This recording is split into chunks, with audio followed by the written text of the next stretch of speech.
El título de esta conferencia en esta noche y dentro de los festejos jubilares de los 300 años de nuestra amada congregación, le he puesto como título algo de la vida y actividades oratorianas. Primeramente tenemos en el pensamiento, al escuchar la descripción, la presencia de un terreno evangelizable. Dada la viva actualidad de la congregación del oratorio de San Felipe Neri, se ha hecho historia y seguimos teniendo conciencia que nuestra época la escribe también. Hacia atrás de los tiempos hay un retoño de las maravillas que marcaron nuestros antepasados, dejando un territorio comprendido al sur con el valle de Chamacuero y al norte con los caminos reales para el transporte de la plata proveniente de los reales de Minas, de Zacatecas, del Real de 14 de San Luis Potosí, de Guanajuato capital, de Pozos, Guanajuato, por decir algo. Y no es raro encontrarse con el paso entre dos cerros, al que llamaban puerto.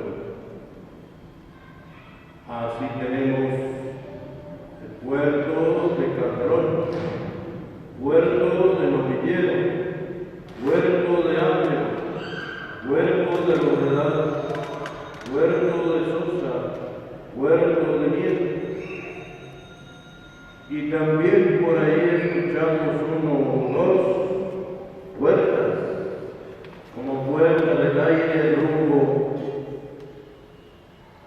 hacia los caminos que llevan a Querétaro, cerca de Jalpa, por allá arriba de unos cerros. Puerta del cielo en la Sierra Gorda, por allá del estado de Querétaro.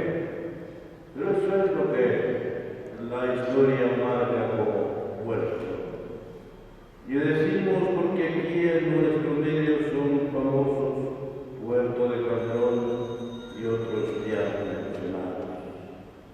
Ante las enseñanzas de los sabios, se me hace difícil meterme bien dentro de la historia, por la explicación profunda que ellos dan de la misma.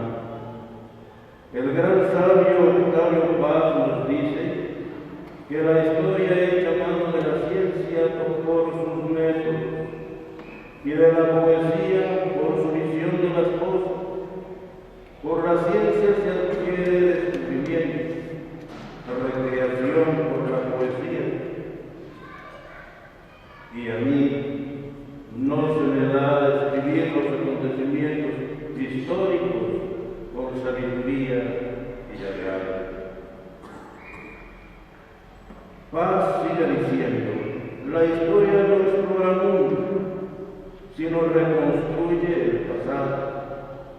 Sin embargo, Lafayette, Ortega y Gasset pensaban que la historia no manejaba las ideas, sino lo que debajo de ellas está, y que es la creencia.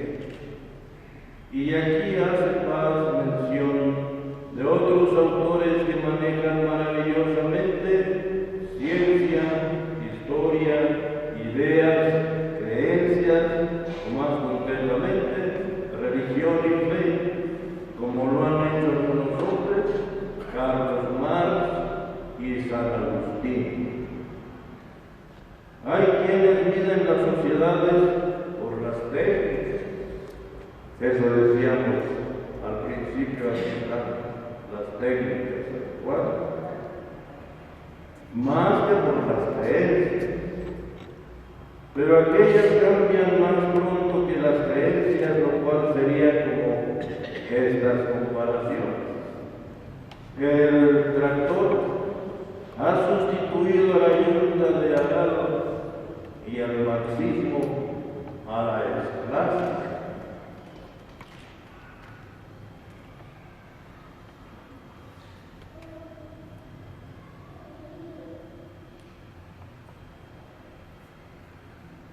Pero las teologías de Babilonia siguen en pie, o sea que las luces de antes conservan su maravilla, aunque haya luces modernas, como las de Nueva York. En otras palabras y comparación, estas técnicas mucho nos ayudan para que comprendamos más claramente las cosas. Pero de todos modos, antes también había plena comunicación. Por algunas de estas bases nos gusta la historia y queremos reconstruir la de los padres del oratorio de hace 300 años, aunque no sea toda, por supuesto, porque para mí eso es imposible, pero sí algo, aunque tal vez no sea lo más importante. Los siglos XVI al XVIII dieron relevancia a tres cosas que manejaron fuertemente y han sido fidedignas y fidedignos de historia. Primero los sermones, después las novenas a los santos y luego las oraciones fúnebres.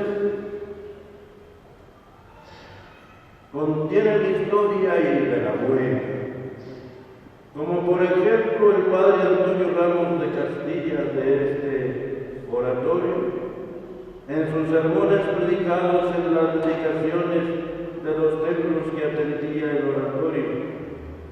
Ahí dejó historia de los mismos templos.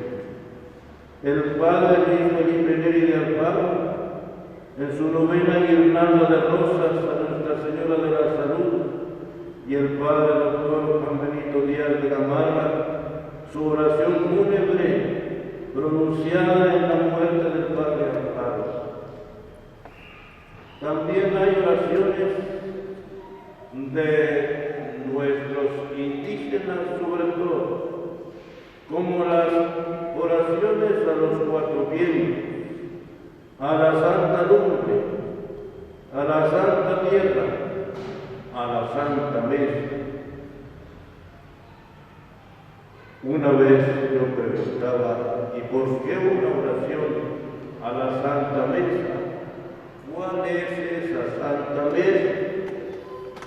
Padrecito me dice, pues que no comprendo. La mesa de la familia Martínez, vamos a suponer, pues son los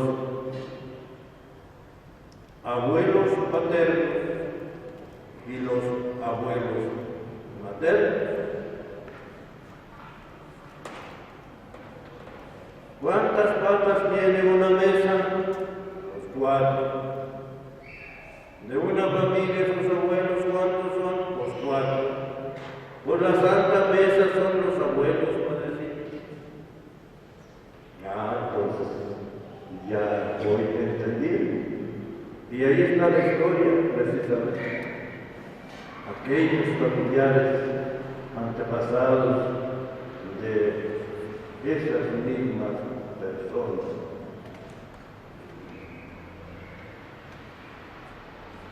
Así era como se predicaba. Por eso, a partir del Concilio Vaticano II en el siglo XX, se mandó que el predicador dejara resaltar la palabra de Dios, procurando no manifestar su elocuencia y buscar su aplauso, para que se dejara que la palabra de Dios diera en los fieles su fruto propio.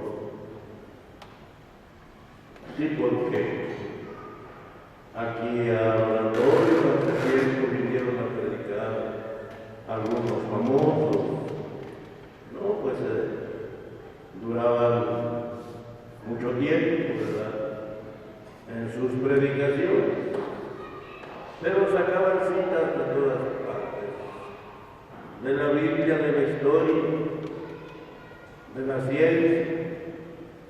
sacaban citas en latín, en griego, francés, en alemán, y unas ideas pues muy elevadas, y pues total se trataba por ejemplo de la festividad de Nuestra Señora de Loreto, y al último le preguntaban a las gentes: ¿y ustedes qué aprendieron de Nuestra Señora de Loreto? Pues nada.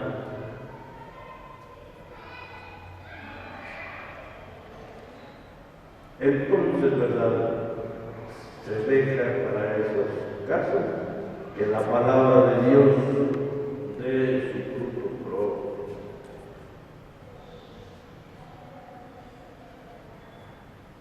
¿Por qué he comenzado con esto?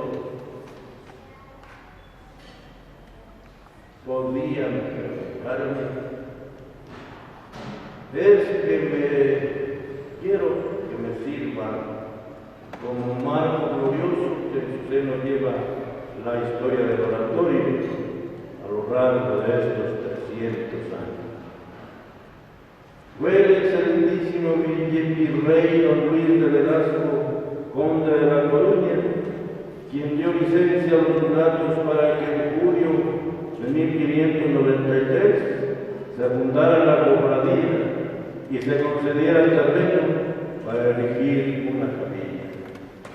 Oídos los pareceres del alcalde de la villa de San Miguel el Grande, don Agustín de Hinojosa y Villavicencio, y el vicario beneficiado don Juan Alonso Velázquez, quienes ellos mismos destinan el altozano entre la milpa de riego de don Juan Gómez y las casas de don Bartolomé de Berga, la cofradía tuvo el nombre de Nuestra Señora de la Soledad, y en atención a que los misioneros jesuitas trajeron a estas tierras 3 grandes devociones: a los sagrados corazones de Jesús y María, a la pasión de nuestro Señor Jesucristo y a Nuestra Señora de la Soledad.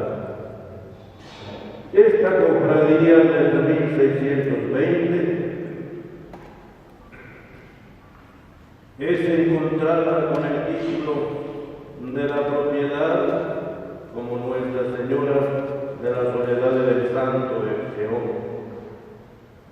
Pero es el padre Antonio Pérez de Espinosa el que en 1682 ubica su aprobación religiosa por Inocencio XI, y para personas de toda condición y calidad, a diferencia de la cofradía de la Soledad, que era exclusiva para indios mulatos.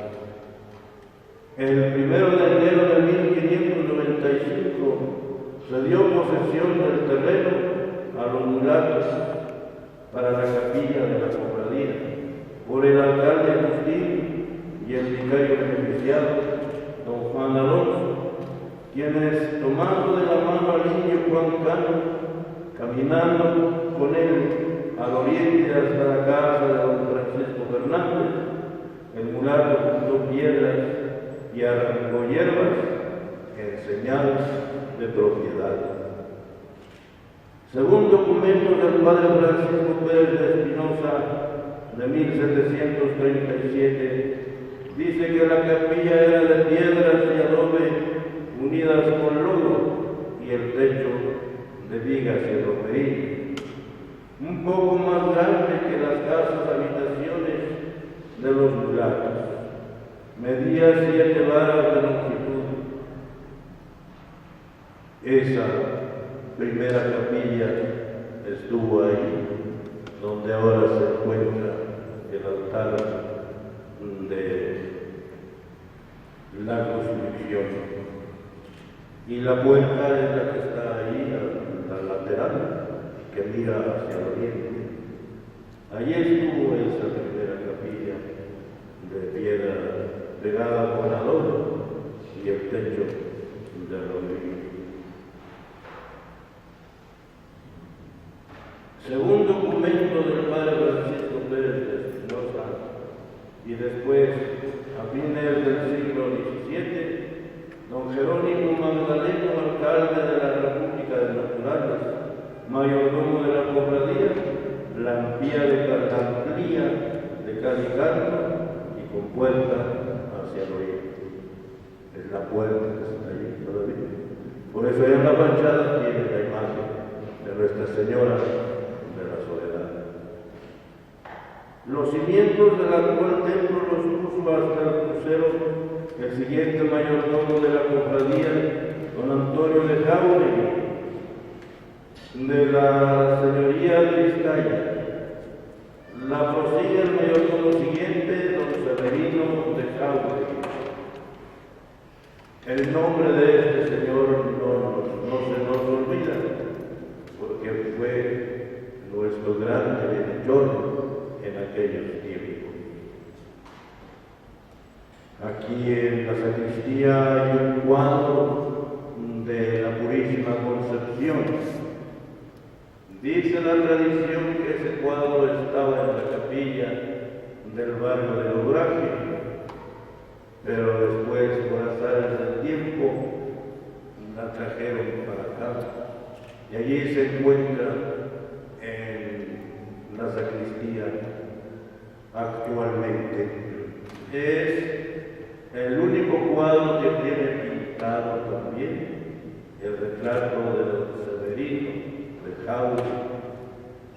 Repito, nuestro ilustre director.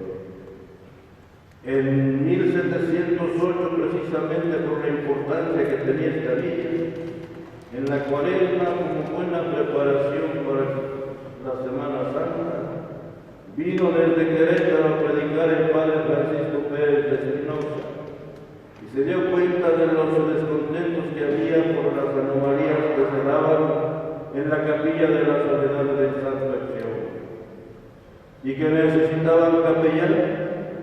Les dice que tiene un hermano que desea fundar un oratorio con las reglas de San Felipe Neri y les refiere lugares que ha buscado para él, como en Zamora, Michoacán.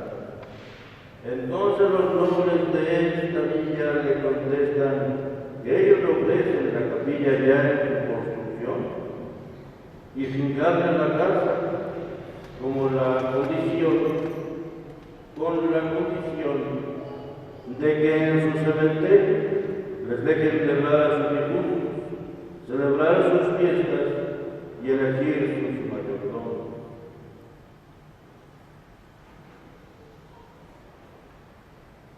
Hasta 4 años más tarde, bien invitado por Cristóbal Ramírez, cura beneficiado, a predicar en el mismo tiempo litúrgico el padre Juan Antonio Pérez de Espinosa, hermano del padre Francisco Pérez de Espinosa, quien ya había acompañado a predicar en otras ocasiones a los reverendos padres crucíferos de Querétaro y al venerable padre Martirio de Jesús. Se hospeda en casa humilde de Antonio de la Mata, y ahí lo visitan los nobles pidiéndole la fundación del oratorio, porque ya conocen los buenos frutos que daba el oratorio de México. Y fue el señor obispo de Michoacán, don Felipe Ignacio de Trujillo y Guerrero, quien a peticiones previas autoriza al padre Juan Antonio para que ocupe la capilla de Nuestra Señora de la Soledad y del Santo Ección para su oratorio. Esto fue el 21 de abril de 1712. El Cabildo le agradece al señor obispo hasta el 10 de mayo de ese mismo año por carta. Aquí conviene notar que hay estos acontecimientos notables en la fundación de este oratorio. Esta primera fecha y esta intervención del señor obispo de, pues antes era Valladolid, Morelia, es la aprobación diocesana para que se implante la congregación del oratorio. Fue 21 de abril de 1712. A son de campana se reúnen el 2 de mayo de 1712 el señor cura beneficiado don Cristóbal Ramírez, el sargento mayor don Martín de Alarcón, el corregidor, el alcalde ordinario, mayores regidores y vecinos españoles, que serían más de 300.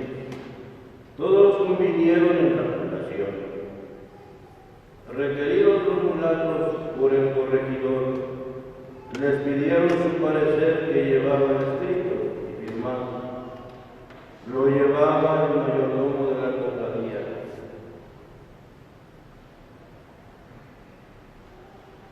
En él manifestaba la absoluta negativa para la fundación, de modo que los nobles sí querían, pero los mulatos ya no quisieron.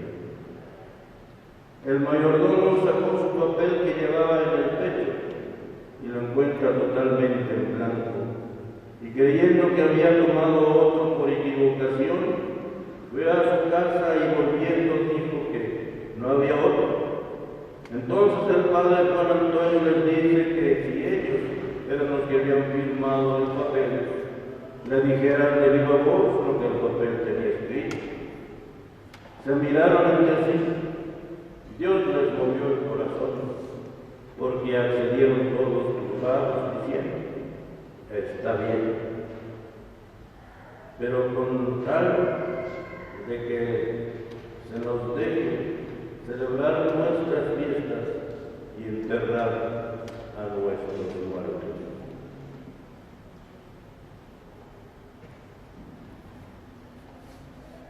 Les dieron al padre Juan Antonio para que viviera una sala vieja de terrazo, tan deteriorada que tenía como puerta un petate. Así empezó pues la congregación. Y cabalmente lo que celebramos ya, sobre todo en la Santa Misa, que acaba de pasar, celebrada ahí en la plaza, fue el regocijo de esta aprobación. Ya, por eso es el 2 de mayo de 1702. Fue cuando nobles y indios mulatos se reunieron para estar de acuerdo. Y hubo esa pues, gracia de Dios especial. Y por eso accedieron los mulatos a que sí estaban de acuerdo con la donación y con la presencia de la congregación del oratorio. Como estaban con el padre fundador 2 o 3 sacerdotes y algunos jóvenes, él mismo levantó cuartitos de adobe, exactamente donde ahora está la torre de la Santa Casa de Loreto.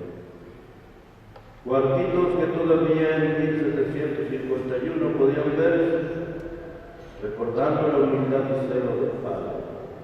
Posteriormente, la villa y don Severino de Jauregui le construyen una casa, les da 2 pacas de agua incubadas, lo cual le cuesta 5,000 pesos. La actividad de vida meramente oratoriana nacieron el 21 de mayo de 1712, fiesta de la Santísima Trinidad. Fue cuando ya el padre fundador y los poderes estaban. Empezaron pues las oraciones, actividades propias del oratorio. Es otra fecha importante, 21 de mayo de 1712. Como todo, el oratorio era de verdad, de la villa, por las predicaciones, por la forma de hacer la oración llamada oratorio, que consistía en la participación de los fieles, escuchando la palabra de Dios, comentándola, meditándola.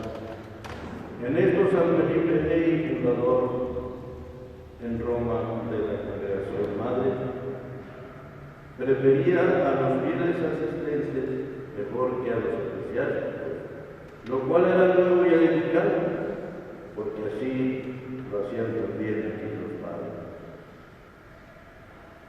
Al oratorio secular pertenecieron algunos eclesiásticos y seglares de la vida. Aquí ya el apostolado de los oratorianos va pidiendo mayor aceptación por la participación de los sacerdotes y de los fieles. Se llamaban sacerdotes congregantes de pueblo y también congregantes seglares a los fieles. Entre los sacerdotes están muchos, yo aquí nada más escribí unos cuantos. Doctor, bachiller don Miguel Villanueva, bachiller don Antonio de Tercoveta, bachiller don Juan de Vargas Belper, bachiller don Andrés de Aguado, bachiller don Nicolás Antonio de la Mata, doctor don Pedro Antonio Ortega, bachiller don Sebastián García, bachiller don Francisco de Lecona, bachiller don Félix de Vargas Belper,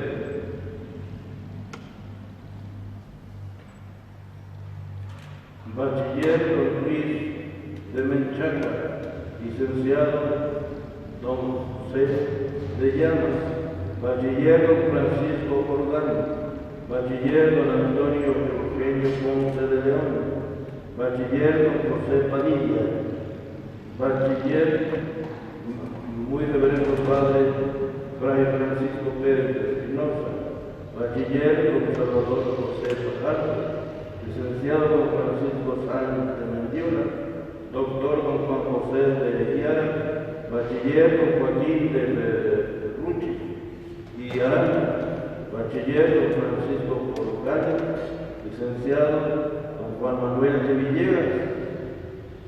Después también aparece históricamente en algunas circunstancias, entre otras el señor cura de la parroquia, don Juan Manuel de Villegas.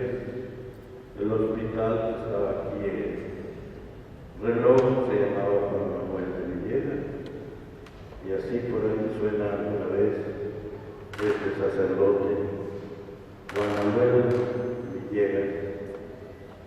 Doctor don Francisco Santiago Reynos y Rentería, doctor don Victorino de Pereda y Victoria, doctor y maestro Jerónimo López Hierro, etc. Señores congregantes seglares, capitán Severino de Agua, corregidor don José Sánchez de Villela, don Sebastián Lanzagorta, don Francisco de la Aldeta, don Bartolomé de la Aldeta, don Francisco de Menchaca, don José Rodríguez, don Juan Félix Arturo, don Domingo Aguirre, don Juan Cerrato, don Manuel Tomás de la Canal, don Gaspar Hurtado de Mendoza, don Juan de Aguilar, vecino de Celaya, don Pedro Malo de Villasencio, oidor de México, el mariscal de Castilla, don José de Borraes, don Enrique Carga, escribano, don Francisco Joaquín de la Aldeta, don Francisco Joaquín de la Aldeta González, don Francisco Alpérez, real y regidor, don Francisco Joaquín, don José Ramírez, bienhechor de nuestra congregación, don Juan Francisco de Orcasitas, rey de Nueva España, etc.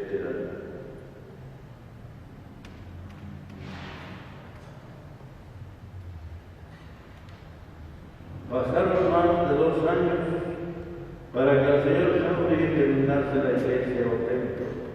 Hasta después se empezó a fabricar cuartos de canto al oriente. De modo que la construcción primero fue el templo aquí, bajo cuyas bóvedas están, y luego empezó a fabricar la casa al oriente, frente de la puerta lateral, que es la casa donde ahora vivimos. Que por cierto, desde aquí cerraremos este paréntesis, En la expropiación de los bienes que dictó el presidente actual, los bienes de la iglesia fueron expropiados, pues se llevaron la casa y el colegio de San Francisco de Sales. Y después, en una ocasión en que el padre Rómulo Núñez, que llevaba mucha amistad con el entonces cantante José Mojica, aprovechando una venida que dio el entonces presidente de la República, Lázaro Cárdenas, le pidieron que se fijara que la casa ya estaba en ruina, pero que si era posible la cedieran nuevamente a los padres y que él, don José Mojica, estaría con ellos para fundar una escuela de música y canto. Y lo fueron a alcanzar ya hasta el vagón del tren donde ya se iba para México. Y allí en el vagón del tren fue donde les dijo que sí se las regresaban. Y hay un documento escrito y firmado. Y ese documento, cuando se han pedido, tenemos escrituras de casas o terrenos, ese documento se presenta como escritura y lo han hecho mal. Pero así fue como se regresó nada más la casa, el colegio, ¿no? En carta del Cabildo de la Villa al señor obispo de Morelia, fechada el 18 de julio de 1714, se manifiesta toda la actividad de los padres. A los niños se les ha enseñado la doctrina cristiana por la escuela, y a leer y a escribir a los niños de lugar y a los jóvenes comarcanos, y se les ha enseñado la actividad a algunos de ellos retórica, que les ha leído en propósito con todo cuidado y esmero.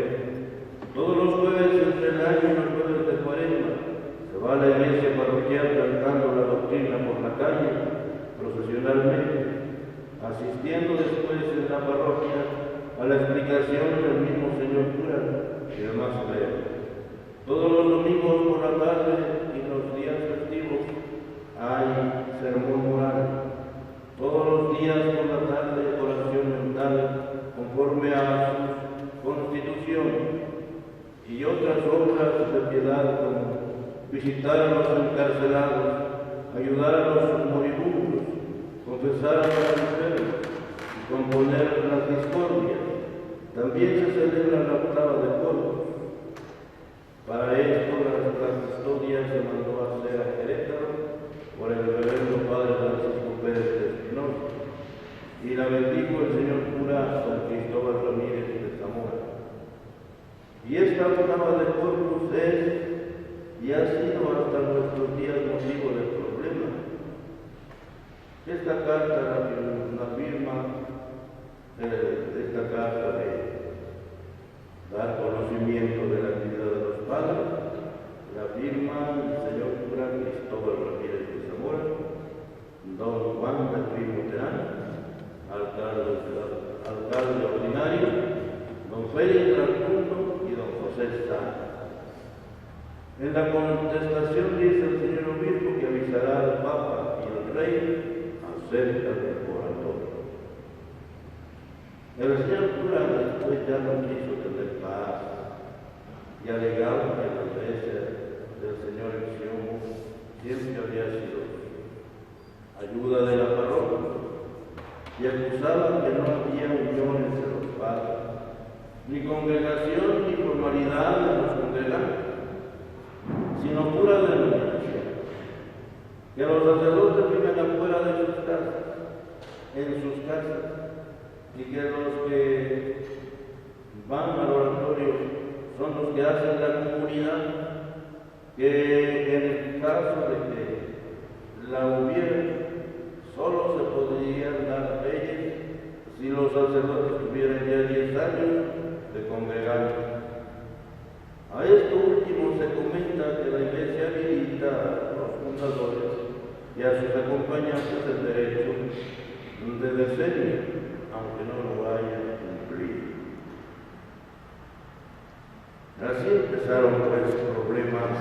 entre los padres diocesanos y los padres oratorianos, diciendo eso, ¿verdad? Primero hubo continuidad de ello, después se dieron esos problemas. Hasta en 3 ocasiones los padres estuvieron descomunicados. Y pues poco a poco iban creciendo más y más las acusaciones, los ánimos iban sobre el caso. Aquí afuera pues estaba el cementerio y ellos cerraban los inditos sus tributos. Y miren, por esta razón hubo esa unión para los padres.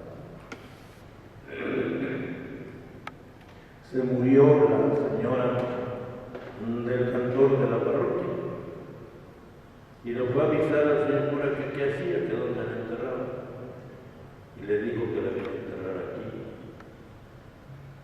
Entonces se dieron cuenta, ¿verdad?, que estaba estorbando, y el padre a propósito va y le pregunta que por qué. No, pues mandó el señor cura, pero el señor cura no tiene que ver aquí, o no sé, me dijo. Pues eso fue motivo para acusación a Morelia y una excomunión para los padres. En esas 3 ocasiones le cerraban el paso de la casa, que está aquí luego frente a la puerta de esta lateral, y los padres salían y entraban por la puerta otra que está ahí en la esquina, por cierto está tapada, una puerta con marco de medio punto. Creo que tiene una cruz para estar allá arriba del mar. Por ahí también entraba y pasaba a la casa y ya al cementerio, porque acá estaba cerrado. Los cultos los hacían dentro de la sala.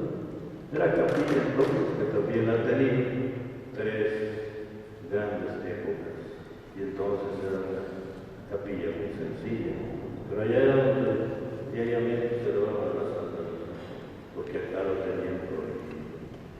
Y nada más por eso, por no tener licencia de enterrar a una difunta.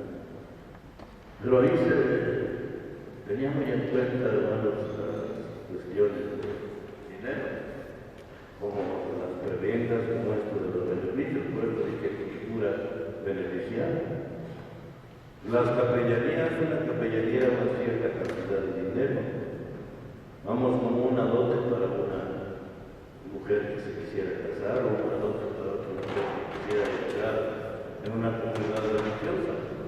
Les exigen cierta cantidad para poderla a producir y así pueda mantenerse aquella persona.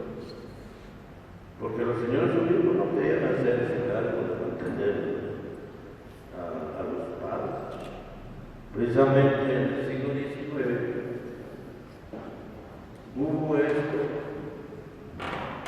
El entonces primer obispo de León, José María Díaz de Sollana y Laura, que nació precisamente aquí en San Miguel y en la casa donde ahora está la difusora de este club. Estudió aquí en el colegio de San Francisco de Sales, pero después se fue al colegio diocesano y ya aquí llegó a ser obispo, el primer obispo de León. Y aquí esta parte de la que pertenecimos todavía nosotros a la diócesis de León. Pues conociendo al señor obispo, de estudiar la situación aquí de los padres, el colegio y todo, ya cuando fue obispo, ya no quiso hacerse cargo de los padres.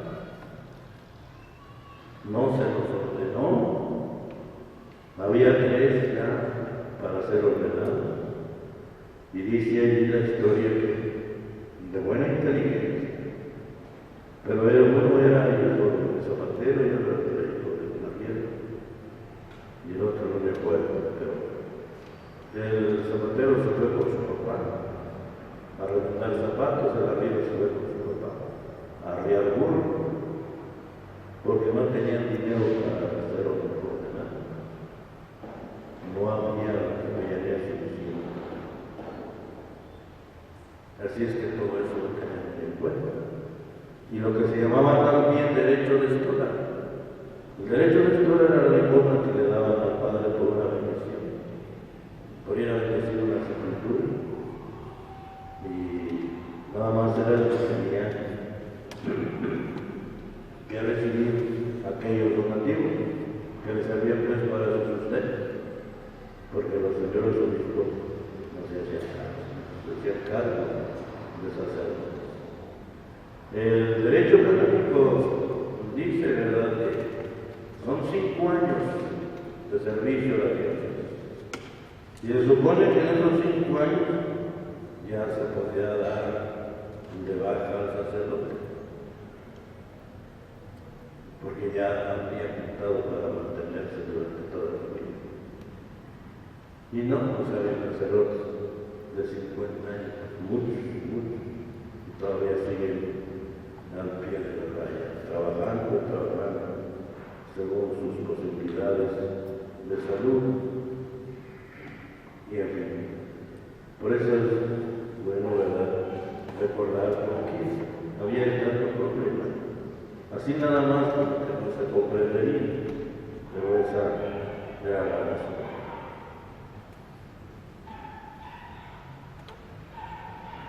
Por todo esto y más, el padre Juan Antonio Pérez de Espinosa fue madurando la idea de ir personalmente a Roma y a España para tener bula pontificia y cédula real de fundación y aprobación de esta congregación de corazón.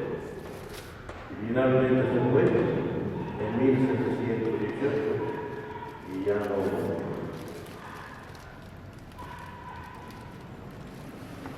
Por la bula del Papa para la aprobación y fundación de esta congregación del oratorio de San Miguel, el grande se llama Ex Quo Divina Majestat, dada por el Papa Benedicto XIII el 6 de enero de 1727.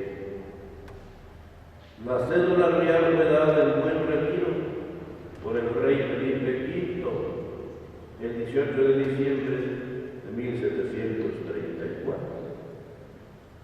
De modo es que en todo este tiempo hay esto.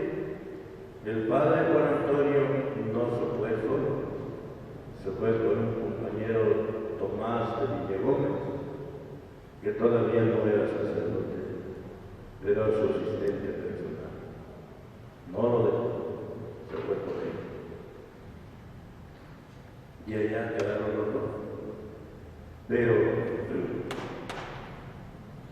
hay mucho que escribir y que recordar en ese tiempo, porque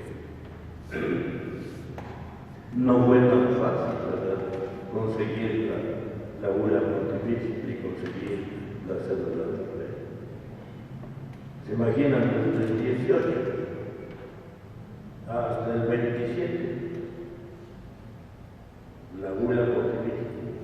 Desde el 18 hasta el 34, la cédula del rey. Muchos años. Puede estar constantemente sobre ese objetivo y no dejarlo.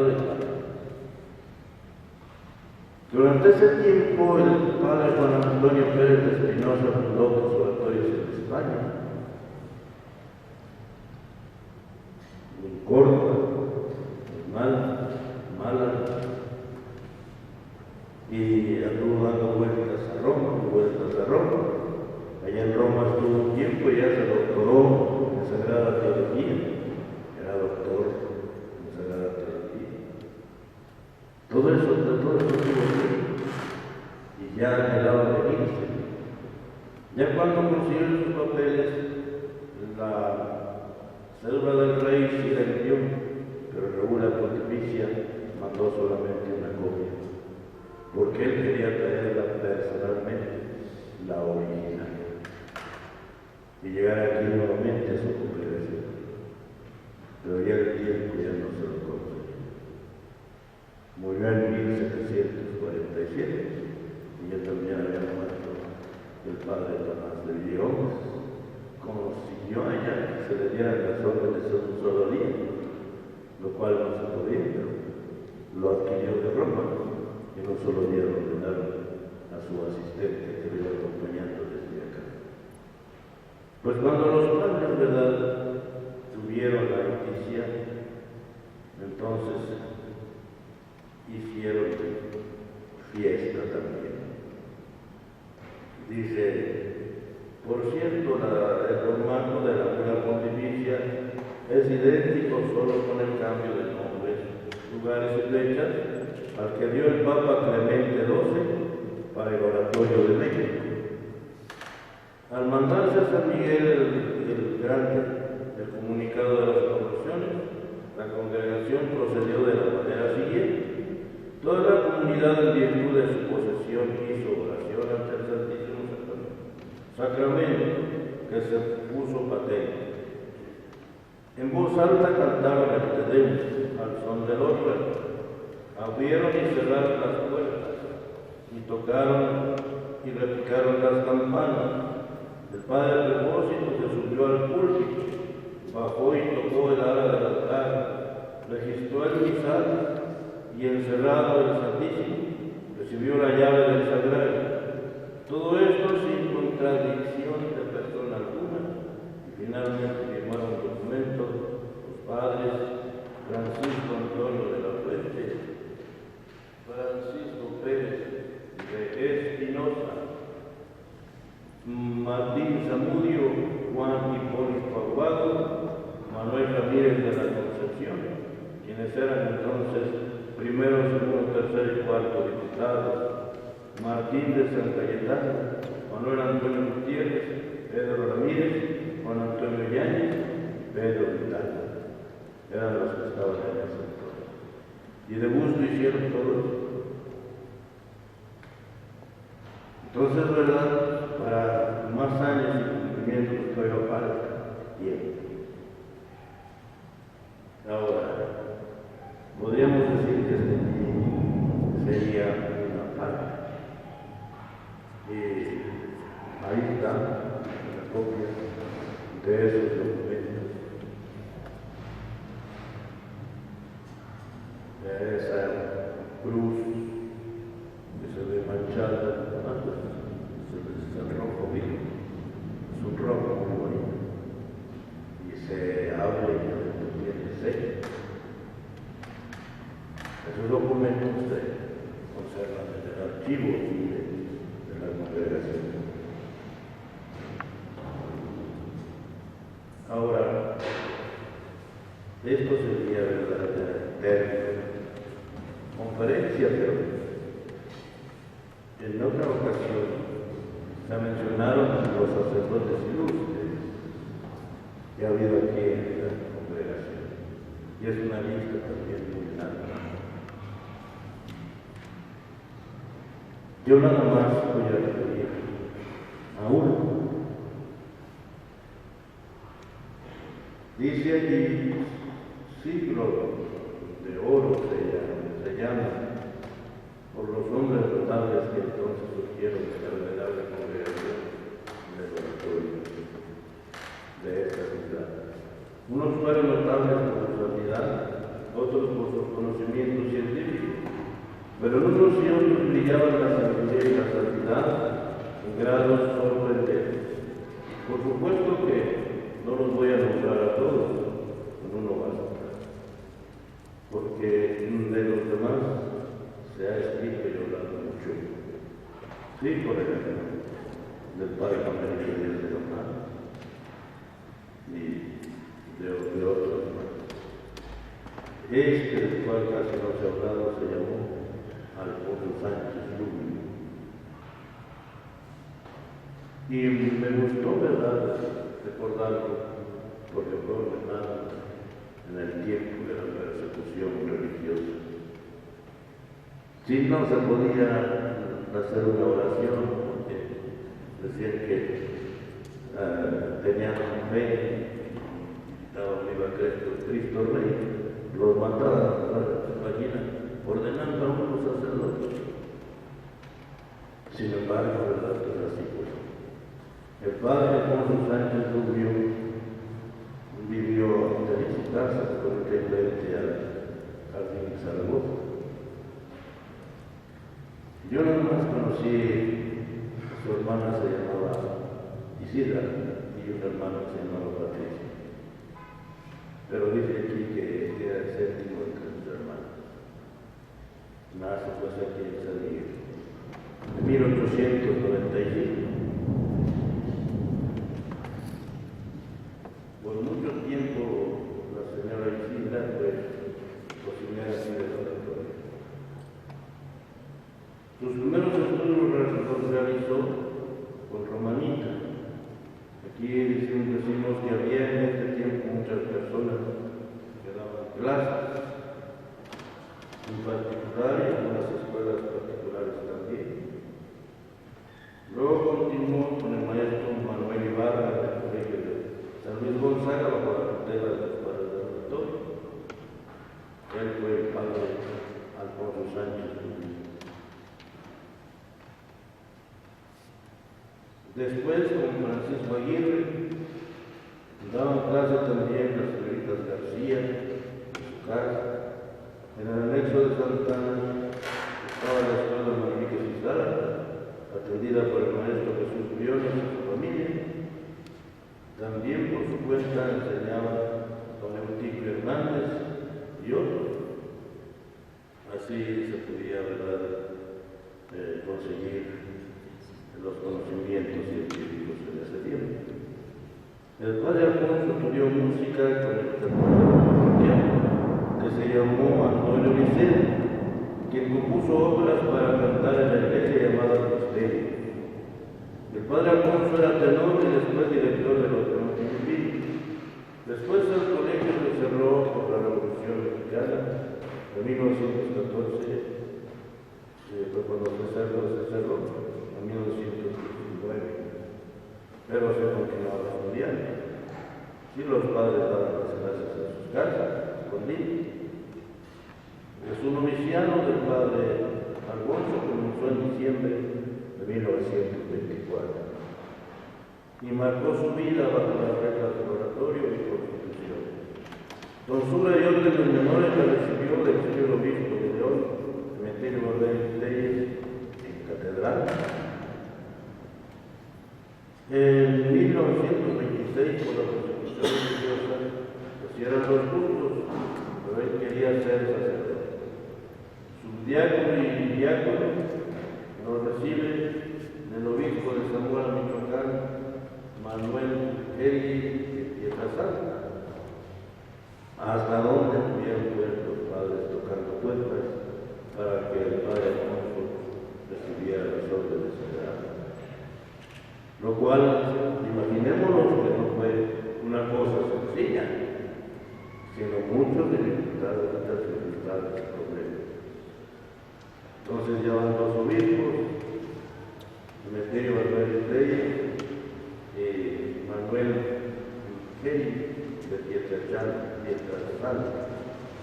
El sacerdocio lo recibe del señor obispo Serafín María Almora en el Hotel Colón de la Ciudad de México.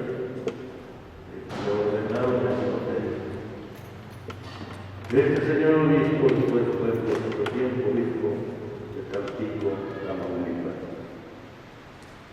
En 1928 allí lo acompañaron el señor cura de Guanajuato, Benito Velázquez, y el señor cura de Santa Rosa, Guanajuato, José Ortega.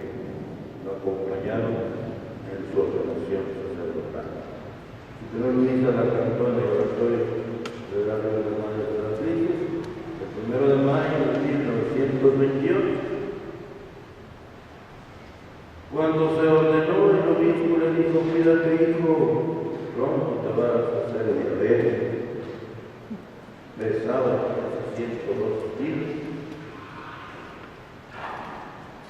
Luego fue cura en Los Rodríguez por 3 años, y cuando ya se decidieron los pasos del oratorio vivir en comunidad, regresó para comenzar vida en común, el 6 de enero de 1936. Ejerció en la comunidad los cargos de economo, secretario, diputado, prefecto de sacristía, director de varias asociaciones.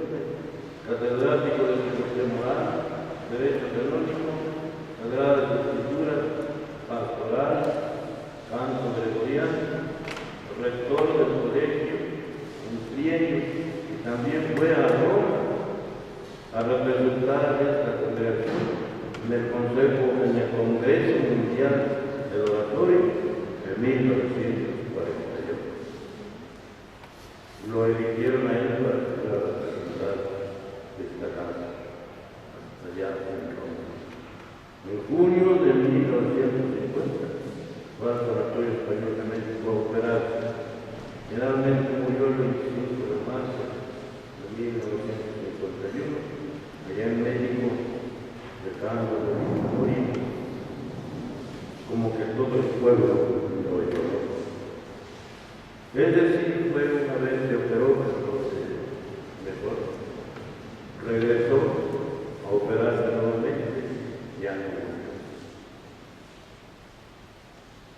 Esto es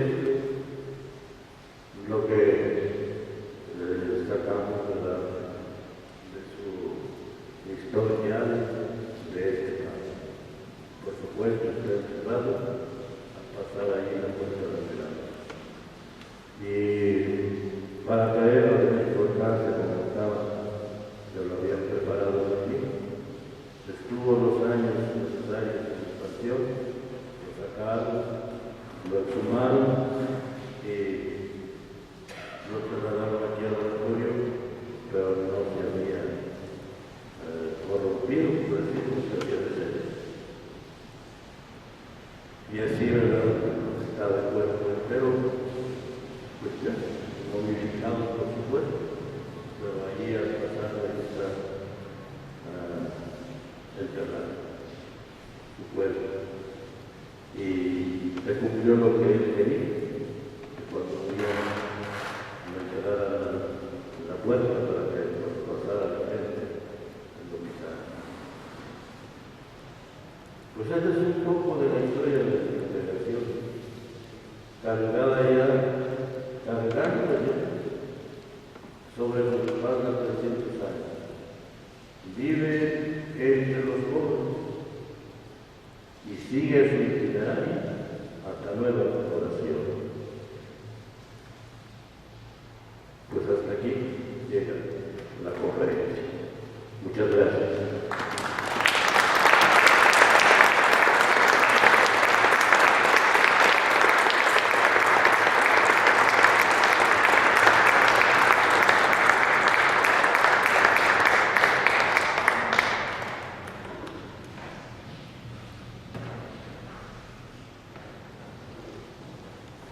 No sé, a veces algunas personas tienen algunas preguntas.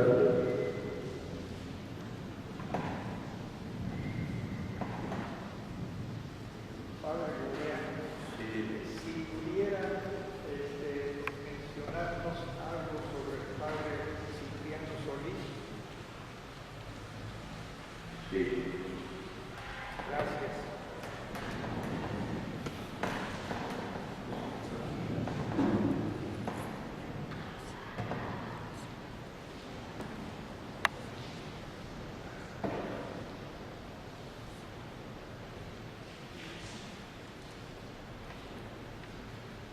Pero el Padre Solís nace en el rancho del Membrillo, ¿verdad? De padres, pues, de allá, de esa comunidad. Y parece en 1868, o sea, pues, del siglo pasado. Y no sé si el padre tenga por ahí un retrato, iba también a poner allí, se encuentra él y el padre Alfonso y otros padres más. Entre ellos también uno de mis tíos, Agustín Gobea.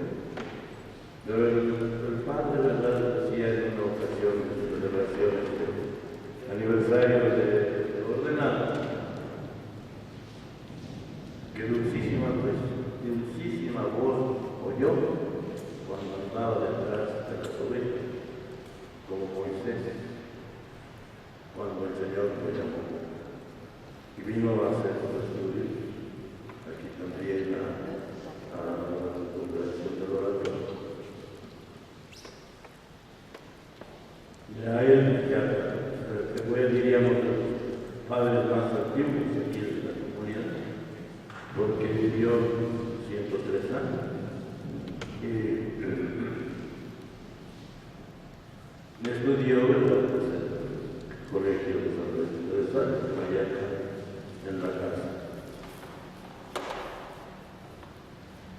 Las órdenes sagradas todas las recibió en la diócesis de León, en la catedral.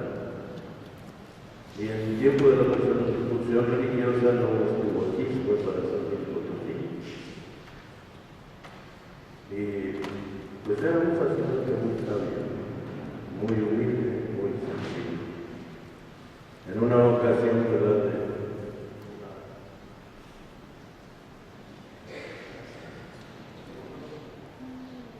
Esa fotografía está de pie, el segundo de allá para acá es el padre Solís, y también de los que están de pie desde la orilla, acá es el padre Alfonso.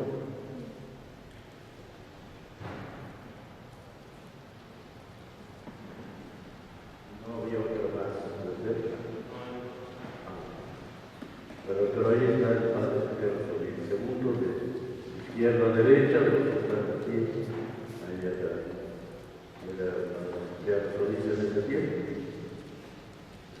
También los que hay un cuadro del todo, en la Biblia también la contesta, pero no traemos en la fotografía. Y voy a llevar a un sacerdote ejemplar. Tal vez por eso vivió muchos años. Y no murió de enfermo. Estaba bien de salud.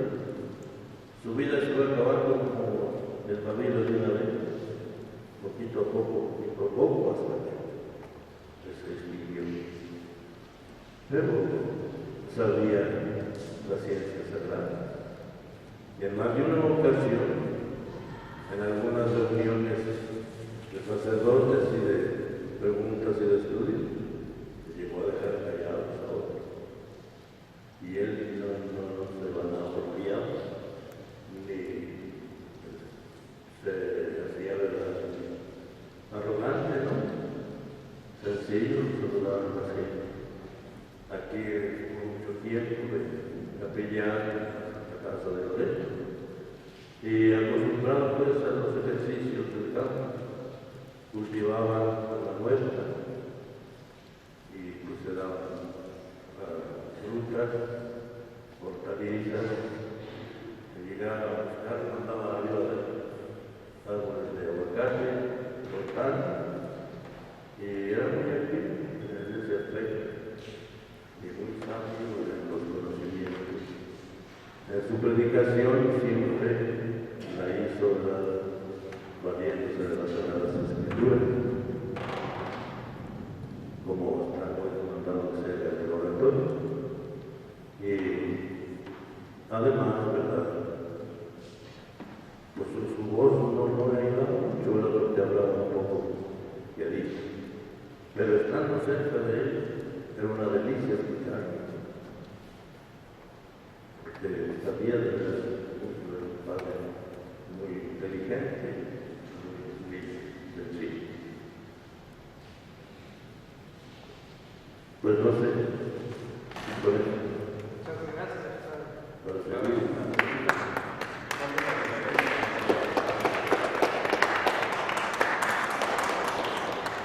Padre, quiero que me el favor de darle una pregunta. ¿Cuál es la diferencia entre el padre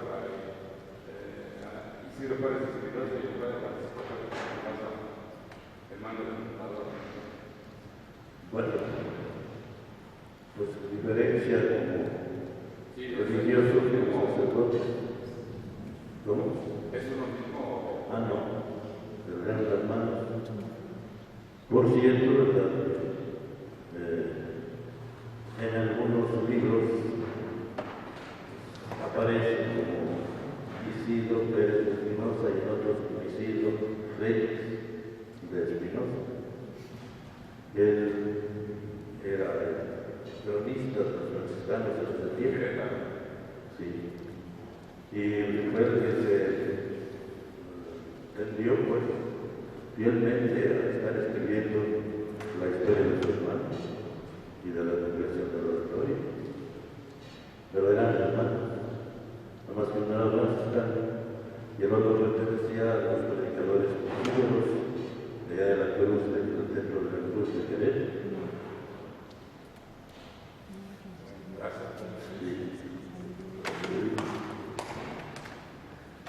alguien me había dicho allá afuera que querían reconocer el significado de las letras que están ahí en el arco. Sacrosanta Basílica Lateranensis Ecclesia. Me acordé ahorita por lo de los padres de Querétaro. El padre fundador Juan Antonio asistió mucho ahí en el templo de Montblanc, donde San Pedro de Guadalupe, pero no me acuerdo cómo le nombran pues ese templo. Es muy conocido, ¿verdad? Porque hay una escuela panorámica de Querétaro. En las torres tiene gajos pintados del color de la bandera. No vamos a hacer una sociedad, que hace mucho que no voy por allá. No voy ya lo pintaron todo completo, pero también verde, blanco y rojo. Y en ese templo o visión muchas veces es el padre Juan Antonio Pérez Espinosa. Y también tiene esas mismas letras. Es decir, cuando él se fue a Roma consiguió muchas gracias espirituales, muchas reliquias y muchas indulgencias. Eso quiere decir que este oratorio, que tengan ese letrero, los templos que tengan ese letrero, estaban afiliados a la Basílica de San Juan de Letrán, allá en Roma. Vamos a entender que cuando allá se ganaban indulgencias cada año, se podía ganar desde aquí sin decir la vida hasta allá. Aquí se ganaban en el oratorio. Y se ganaban el 23 de enero de cada año. Por ahí hay un momento que es el 23 de enero de cada año se ganaban esas indulgencias cuando se ganaban allá en Roma, en la Basílica de San Juan de Letrán. Bueno, darle una cosa. Sí, profesor.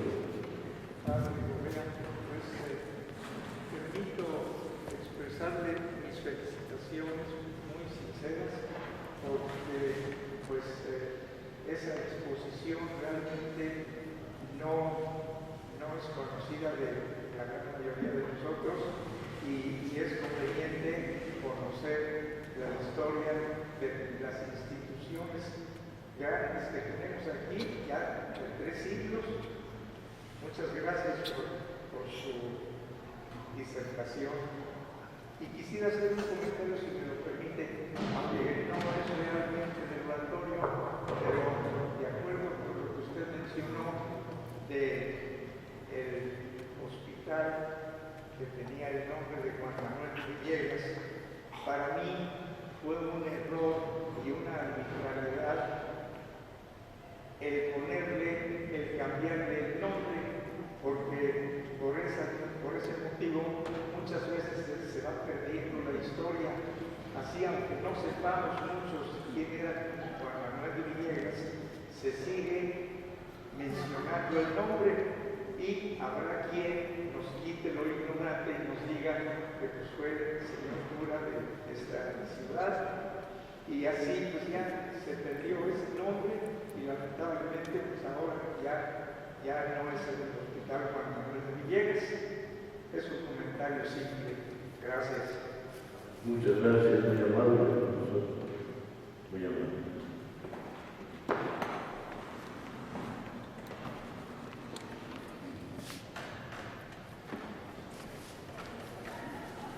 Muy buenas noches.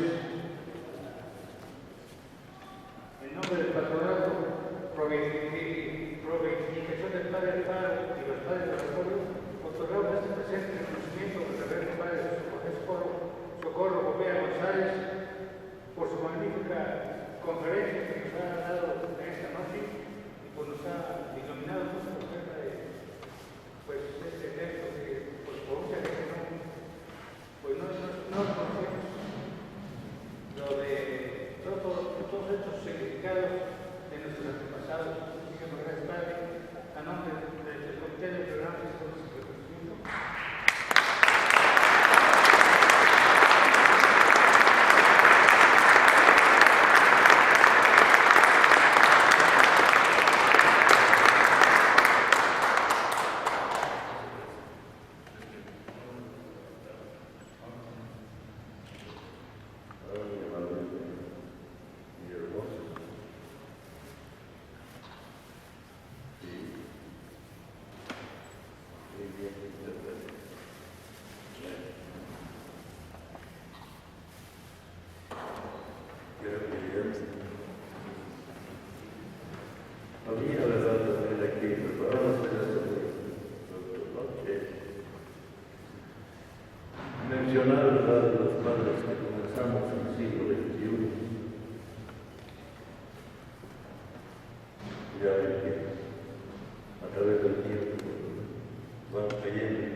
fueron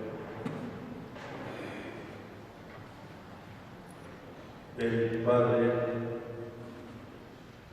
José de Jesús Carmen Hernández Bautista, el padre Benjamín Grimán Banderas, el padre Guadalupe Espino Arroyo, el padre Ricardo Tapia Rebar, el padre Yo, el padre Francisco Vargas Mendoza, el padre Saturnino Tobán,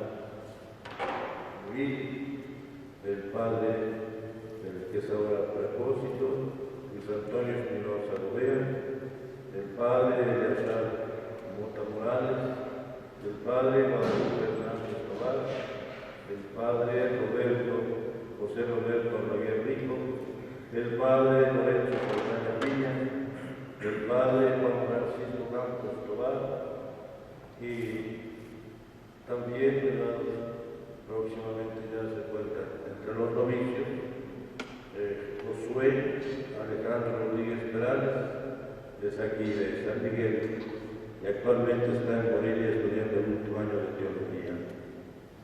El día 26, juntamente con José Norberto Antonio Luna Granados, se les va a imponer el hábito de San Felipe Neri. Y ya serán novicios estos dos últimos. Y somos los que vamos ahorita en esta barquilla del oratorio de aquí de San Miguel de Allende. De estos nos faltan dos, el padre Carmelo y el padre Benjamín. Ya ahora, ¿verdad? Que muchas veces les he comentado a las personas que fueron muy ingratos con nosotros porque ya nos dejaron a nosotros en la línea de adelante. Y ahora nosotros, ¿verdad? Pero somos los que vamos a actuar. Todo esto se va a poner ahí en una placa también conmemorativa en nuestros días propios. Post e audivi, dice la placa, quasi voce magnum turbe multe in cielo senso. Aleluya. Salus ad gloria Spiritus Deus. Después de estas cosas oí en el cielo una como grande voz de una multitud que decía: Aleluya, la salvación, la gloria y la virtud son para nuestro Dios. Y recordando a los hermanos oratorianos que a lo largo de estos 3 siglos de oro nos han antecedido mostrándonos un verdadero ejemplo, cómo se llega a Dios a fuerza de vivir como San Felipe Neri. Y hay otra parte en latín también. Y Canon 300, Santi Oratorio Filippi Neri Maceva, in Civitate Micaelo Politano. Al cumplir el oratorio de San Felipe Neri, al cumplir 300 años del oratorio de San Felipe Neri en la ciudad de San Miguel de Allende. Es lo que dice la otra leyenda. Ya después tiene 1712 a 2 de mayo de 2002. Sí, ya digo, estos son los que ahora estamos pues en pie de guerra, de batalla, de ánimo. Y pues también queremos dejar historia y sin perder nunca las esperanzas. A veces parece que ya la barquilla se hunde. Actualmente tenemos 6 alumnos, son de secundaria, pero de repente se encuentra como este que se va a ordenar próximamente, el que será el siguiente año, que termina su noviciado. Pero otros sacerdotes del oratorio va a hacer tiempo para que se ordenen. Pero no nos desanimamos. Adelante, adelante. Seguimos pues. Y sobre todo, ¿verdad? Siguiendo, como dice aquí, de buen ejemplo de nuestros antepasados. Dios les pague su paciencia. Ya no hay otra pregunta. Padre, disculpe, padre, ¿cuánto tiempo tienen, por ejemplo, los padres del oratorio de Guanajuato? ¿A qué distancia de esta congregación tienen allá fundado el oratorio o la congregación o por decir el grupo de sacerdotes que está en Guanajuato, padre? Pues sí, es algo de ellos también acaban de cumplir años, por decir, ¿verdad? Pero me parece que en 1998, o sea, más o menos esa es la diferencia. Y entre los padres, la otra vez que di una conferencia, estaba el padre Alquitic, fue uno de los fundadores de allá de Guanajuato, y era también de San Miguel. Y ha habido siempre muy buenas relaciones con los padres ahí en San Antonio. En el siglo XIX, en 3 ocasiones hubo lo que le llamaban tifo, o lo que podría compararse pues con esa fiebre que anunciaban tanto la influenza. Pero aquí en el tifo dicen que de un momento a otro se morían. Y Carlos sacaban los cadáveres en el terreno. Y en 3 ocasiones hubo. Allá en Guanajuato, ¿verdad? El padre pues pidió ayuda. Y de aquí mandaron en 2 ocasiones a su padre.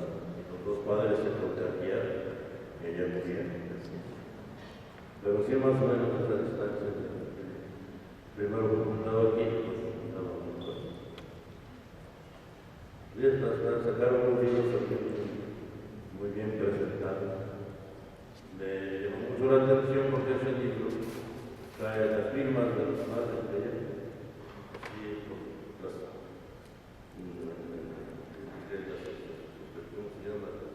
pastas entre las partes que va pues al lado de adentro de la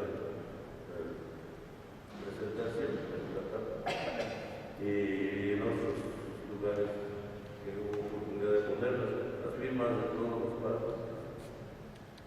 Pero sí, no hace mucho que celebraron también cumpleaños.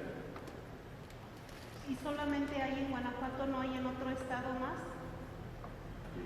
Sí, en León. Bueno, León también está en Guanajuato, pero hay, ¿cómo se llama? En México. Y ahí hay no solo uno, son 3 casos. En Puebla, en Veracruz, en Mérida, hace poquito, principios del año, se comenzó ya a tener la existencia del oratorio de Mérida, ¿verdad? Y así, los otros lugares donde hay, hubo en Querétaro, pero se extinguió, hubo en Zacatecas, pero se extinguió, hubo en Guadalajara, pero se extinguió. En Guadalajara hubo un intento de que se decía, y ya de hecho se había extinguido uno, pero al fin se deshicieron, desbalagaron, ya no hubo nada de nueva casa de oración.